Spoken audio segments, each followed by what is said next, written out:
Other semi stocks pressure today in sympathy. NVIDIA, Taiwan Semi, ASML, and Micron among the names down sharply. For more, let's bring in Melius, head of technology research, Ben Reitzes. Ben, great to have you with us. Things changed for you on this earnings report. You downgraded Intel to a hold. So what specifically is it, and have you basically given up on this turnaround story? So this does seem to be the real question, whether or not Intel Corporation, stock ticker INTC, has a real opportunity to turn around here, or if whether or not this will be a sustained decline here going forward. With this price chart, what I've done is I've moved out to the monthly time frame, which is much longer term than we normally look at with these videos. But I think that it's important to do this whenever you're looking at major price moves that are this substantial. So as we can see currently, the most recent low that has come in has posted at 2042, which would be the price low from the August 1st trading session. And as this has occurred, we have broken through some fairly significant Fibonacci retracement levels on these longer term charts. So specifically what I would be looking at here would be the roughly the 78.6% Fibonacci retracement, which comes in at roughly 2430. For the most part, this was acting as a very strong level of support previously.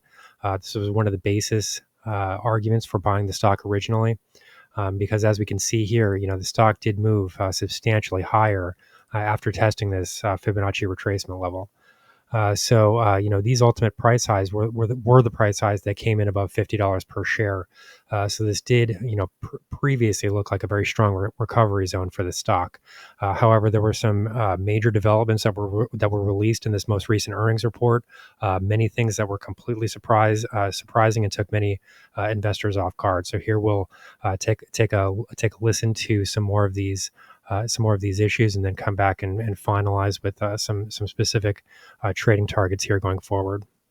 Well, it was like a do or die kind of report for them. They obviously missed it. I mean, in the second half, we have several companies that are doing well and going to do well. So, in terms of the impact on the space, I see a lot of opportunity. I see them giving opportunity to AMD, obviously.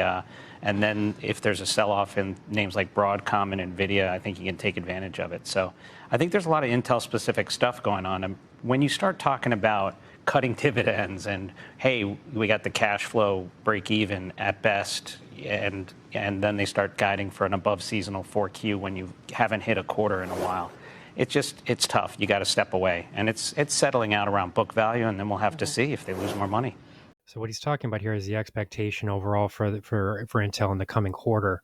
Overall, when you're looking at the earnings report, there is some evidence to suggest that Intel might have set a bit of a high bar for itself in terms of meeting market expectations here going forward. When you normally see a weak earnings report like this, it's the better idea, the better option is usually to sort of set expectations much lower. But that really was not the case in terms of the median guidance figures that we're seeing in Intel's most recent earnings release. So this is an issue that could create problems for the company if we do see another earnings miss in the following quarter. And then, like you said, the suspension of the dividend was a huge blow for the company. It's really a historic move. This is not really something anybody in the market was expecting, and it's a big shock to dividend investors that were looking to gain exposure through Intel within the technology sector. So when you hear Pat Gelsinger talk about the opportunity in the second half sets up better because of the Gaudi release, and they're going to be able to participate in the AI spend more thoroughly, and that they're building foundries and manufacturing facilities for the future, do you believe him at this point? I mean, he's been in the job for 3.5 years, and it feels like, and I believe that he has given many forecasts that have not come to fruition, and that there's a real credibility issue at this point. So the ability for Intel to regain trust with investors is a major question at this point. Anytime you surprise the market substantially like this with a reduction or a suspension in the dividend like this, it does really call into question, the broader outlook for a stock. And it can weigh quite heavily on that stock going forward. So that does not necessarily mean that the stock cannot recover here. But when we put all this within the broader context, and then we look at some of the damage that these recent moves have done to the price charts, it does become much more difficult to believe that a turnaround a turnaround story and a recovery is likely to unfold quickly. For me, when you're looking at this stock chart here, you are starting to call into question whether or not we're going to see share prices drop into the lower teens at this point.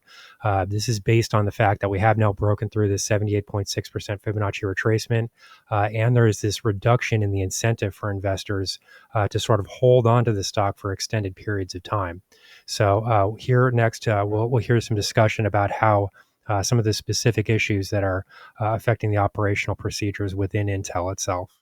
There's some long-term targets they have that everybody's just thrown out the window. I mean, you gotta put up a number, and it's been one thing after another, moving production around, a packaging issue. I mean, people are voting with their wallets and saying, the dog ate my homework isn't working, and we got to put up a number. And until they really put up a number, maybe even a string of numbers, then it doesn't get going. But like I said, I see a lot of opportunity elsewhere. There is still a chance that they can turn this around, but the problem with Intel is they're doing so many things at once. They're trying to be fabless and compete with NVIDIA in the data center, and then, put on all these new nodes and all that. And now they've taken government money, and they're probably getting a call from Gina, hey, what's going on with my money? And there's a lot going on there. So, it's always been a complicated story, and when there's a liquidity issue or potential liquidity issues, it just gets more complicated. So all of this is not to say that Intel cannot make a recovery here. It's an excellent company with a long-term history, but there are some near-term issues that really do need to be addressed before investors are likely to regain significant confidence and start to re-enter with longer positions. Here I have moved down to the 4-hour chart here, just so we can sort of get an idea of the more recent price movements, because these are much more substantial in nature. These old highs now at $37, this is not ancient history that we're talking about. This was a relatively short period of time ago. We were seeing breakouts to the top side. Investors were starting to get excited about this stock. Even these longer term moving averages were starting to be broken. So there was a lot of optimism surrounding the company. It just seems very strange to me that more of this information was not telegraphed in advance, was not signaled in advance, and I do think a lot of this really caught the market off guard and caught a lot of investors off guard. We can see that reflected in the share price itself. I mean, you don't normally see gaps like this for stocks that are trading at $30 per share or something around there. So the first goal here for anybody that is long the stock and is looking to hold their positions, the first goal here is really just to sort of fill in this price gap. We do need to sort of see the dust settle here. I do think that we're probably reaching near-term lows here. There was just a huge amount of share price destruction in a very short period of time.